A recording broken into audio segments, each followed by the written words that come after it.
Hey guys, this is Jamie. So,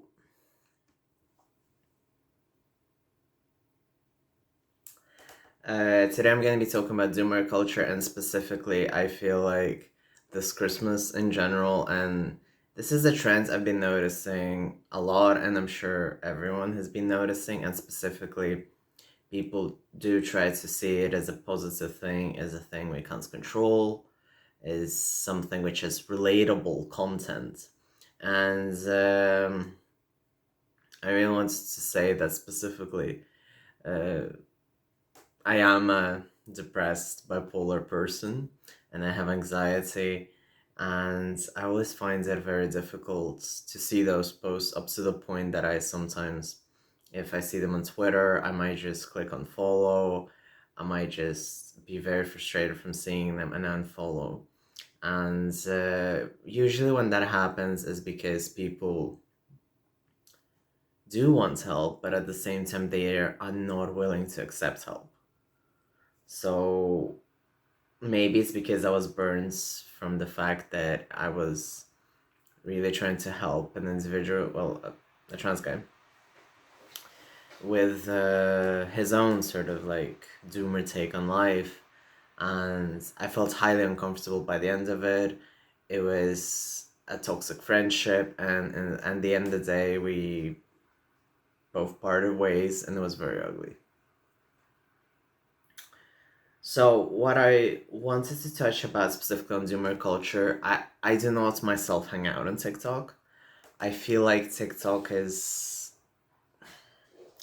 I understand that it's not just dancing, but when you look at specifically trans TikTok, and it's something that I was looking through some Collins videos, through other creator videos, and and this and this specific part of Zoomer culture is trans doomer culture, sort of youth doomer culture. And I know I'm sounding like hello, fellow kids, and yes, I am 27, I'm aware of this. But I just feel like it's not the right way to simply post, haha, I want to die, and etc. And I do understand that therapy is an expensive thing. I do understand that finding the right psychiatrist, finding the right medicine is expensive, because you have to keep buying the things, you have to keep trying it out. Obviously, depending on your insurance, depending on your country's insurance, and etc., depending on your own patience, for fuck's sake. But when you simply start digging yourself into a hole where you post like things that I'll never pass, like, what is there to gain? You don't want to listen to people say that yes, you are gonna pass, and neither do you want to listen to people who will tell you how to pass, how to get tea. I'm talking from a trans guy perspective as always. And it just ends up being this sort of sad circle jerk. And that there's a massive reason why people stopped liking the RFTM subreddit, because you'd go there and it would be like, my dysphoria tells me my body's like this. And another one was people would ask, hey, do I pass in my selfie? And it would depress other people. And I feel like whether to choose from doomer memes to selfie memes and asking people if they pass, I think it's better to post selfies, because I think it's a more positive content than saying that we will never pass. And this is where I do understand that I come from a place of privilege, because I have passed before tea. I have been very successful in my tea journey, and I am very happy that I am in an accepting place. I have accepting people around me. So obviously, after having a very fucking traumatic childhood and traumatic life, I'm very thankful that at least things in my transition right now are very linear and good. So I do understand that you want to make yourself relatable, and a lot of people just want to create content, want to create likes, want to be liked and etc. And right now, obviously, there's a trend of being a doomer and posting things that will not make you feel alone. You'll feel that, okay, I want everything to vanish, and someone else says, I want everything to vanish, then you bond over that. It's kind of the same as bonding over things you shouldn't be doing, you know? And what I'm trying to say by that is, sure, you can bond through difficulties in life, but another thing is when you bond through difficulties in life and you don't actually change your life for the better. And I feel like this doomer content is like that. And also, this was a sort of like a depressing topic for me to do, again, because I don't really enjoy doomer culture. I really take a massive, massive issue when there's something on my feed like that because I'm just burnt out from it. Because everyone's feeds in Twitter, Tumblr, I don't know, TikTok even should be something positive. And while I do understand that in the US, obviously, it's far more difficult right now to be trans and probably in most states. And in the UK, it's absolutely horrific. And obviously, there's a lot of other places in the world as well. But just when things around you are just so bad, kind of telling yourself that yes, nothing's gonna change and highlighting how bad it is, what's that gonna do? Like, I do understand the sense when you're depressed, and I've had depression since I was a child, really.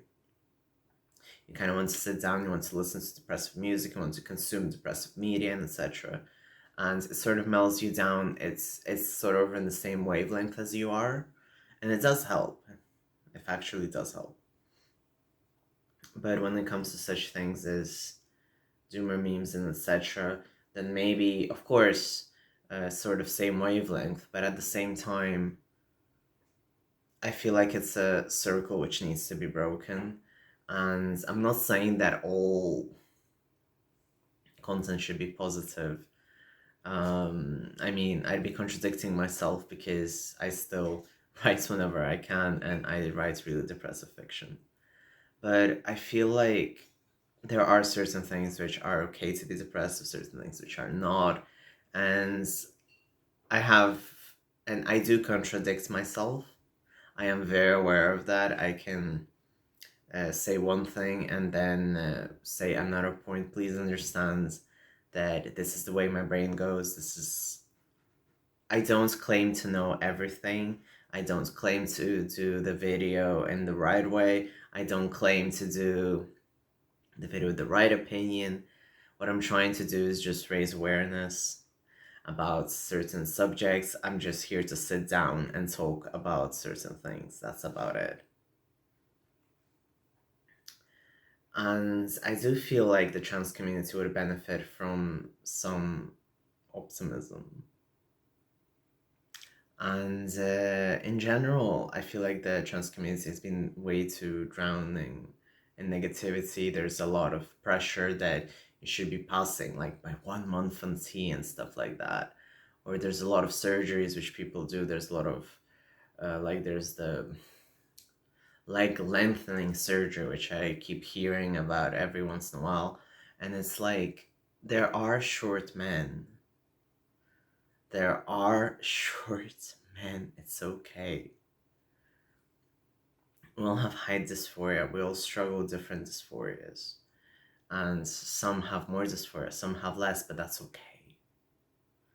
And sometimes when you just sort of freak out, and I know it's a very, it was advice, I think, maybe which my partner gave me, which was, or maybe I read, I can't even remember at this point, to be honest. It was advice given to me long ago that you should think like who you are and understand, and or maybe He was brand more close than I don't remember. So basically what you need to do is you need to picture how you want people to treat you, how you want people to perceive you, and they will perceive you like that. Because if you have fear, people will feel your fear. We're all animals. So try to imagine like a dog can smell your fear, so can other people. So when you walk in confidently, obviously whenever possible, and when you position yourself like I'm a guy, that's it, and you don't sort of freak out at people getting the wrong pronouns and etc., that's the most sort of like natural way of passing. But I'm doing this like, just saying, because there are certain aspects, like some people are proud of being trans, some people want to be visibly trans.